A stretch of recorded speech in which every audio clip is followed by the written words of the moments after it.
ഇപ്പോൾ ഹൗസിൽ അയാൾ കഥ പറയുകയാണെന്നൊരു ടാസ്ക് നടന്നുകൊണ്ടിരിക്കുകയാണ്. നമ്മുടെ ജഡ്ജസ് ആയിട്ടിരിക്കുന്നത് സാബുമോനാണ്.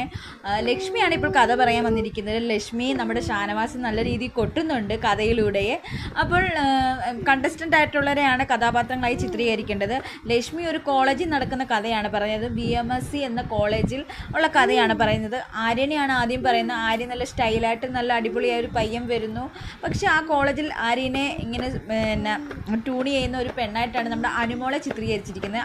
കാരണം പക്ഷേ ആര്യന് സൗന്ദര്യം ഉണ്ടെങ്കിൽ പോലും ആര്യൻ കുറച്ച് സ്റ്റാൻഡേർഡ് ആയതുകൊണ്ട് അനുമോളെ ഇഷ്ടപ്പെടുന്നില്ലെന്ന് നമ്മുടെ ലക്ഷ്മി പറയുന്നുണ്ട്.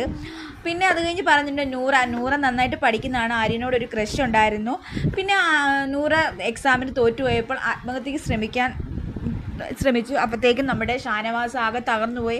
കോളേജിൽ പോയപ്പോൾ അവിടെ പ്രിൻസിപ്പളായിട്ടിരുന്നത് നമ്മുടെ ലക്ഷ്മിയാണ്. ലക്ഷ്മി കാലുമേ കാലൊക്കെ വെച്ചിട്ടിപ്പം രണ്ടുപേരും അങ്ങോട്ടും ഇങ്ങോട്ടും പറഞ്ഞു നമ്മുടെ ഷാനവാസ് പ്രിൻസിപ്പാളായ ലക്ഷ്മിയെ നിങ്ങൾ തമ്പുരാട്ടിയാണോ, അങ്ങനെയാണോ ഇങ്ങനെയാണോ മറ്റേതാന്നൊക്കെ പറഞ്ഞ് പോകുന്നു. പിന്നെ ലക്ഷ്മി ഒരു കാര്യം കൂടെ പറയുന്നുണ്ട്.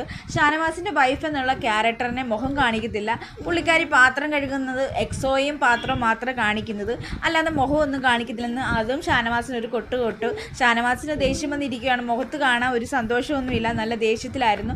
പിന്നെ ലാസ്റ്റ് പിന്നെ നൂറയ്ക്ക് കല്യാണം ആലോചിക്കുന്നത് നമ്മുടെ സാബുമാനാണ്. സാബുമാൻ സുന്ദരൻ സൂമനാന്നൊക്കെ പറയുന്നുണ്ട്. സാബുമോനെ പക്ഷേ നൂറയ്ക്ക് കല്യാണത്തിന് താല്പര്യമില്ല. അങ്ങനെയാണ് നമ്മുടെ അനീഷും